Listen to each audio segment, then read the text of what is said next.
L'heure de Guy Birenbaum et du web. Bonjour Guy. Bonjour à tous. Et ce matin, un buzz très négatif sur Internet et pourtant il concerne un petit bijou, la Ferrari 458 Italia.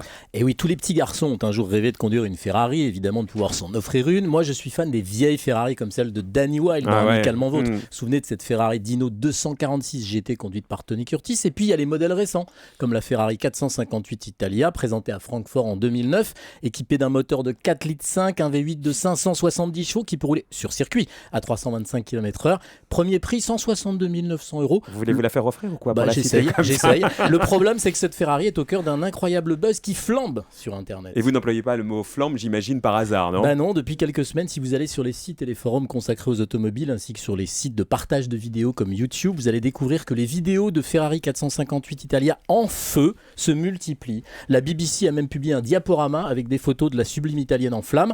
Vous pouvez faire l'expérience vous-même, vous saisissez dans Google Ferrari 458 en feu, ou encore mieux, Ferrari 458 on fire en anglais, et vous allez découvrir l'étendue du désastre. Alors sait-on pourquoi ces Ferrari 458 brûlent? D'après le site Autoconseil, à chaque fois le scénario serait le même pour une raison qui reste inexpliquée. Le coin arrière gauche de la voiture prendrait feu, entraînant la destruction partielle ou même entière, c'est très spectaculaire, de la berlinette. Et alors combien de ces berlinettes, de ces merveilles ont déjà brûlé? Il y a plusieurs estimations, mais d'après le blog Unica Strada, ce sont 11 Ferrari 458 qui seraient déjà partis en fumée en 3 mois. Alors il faut dire quand même que dans ce genre de voitures surpuissantes, les incendies peuvent arriver, et les spécialistes expliquent que depuis toujours les voitures super sportives brûlent. Mais là ça commence à faire un peu beaucoup quand même. Et alors on réagit comment chez Ferrari? C'est ça la question. Mais c'est Internet qui change la donne. Il y a quelques années, on n'aurait sans doute pas su, ni surtout vu aussi vite et dans le monde entier des photos, des vidéos de Ferrari qui brûlent à Paris, en Italie, aux États-Unis et même une en Chine.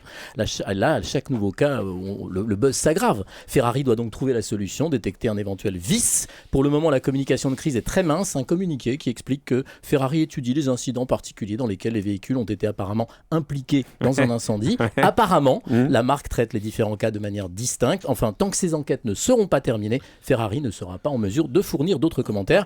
La marque ajoute que 6 des incendies pourraient avoir été causés par une erreur de conducteur. Voyons, je ne crois pas que les internautes et surtout les acheteurs de la 458 Italia vont se contenter de si peu. C'était vachement bien, c'est vrai. Ah, merci. Je vais pleurer. Nous aussi. Vous voulez que je vous appelle Brett? C'est clair. Et merci Mr. Guy. Merci. À demain.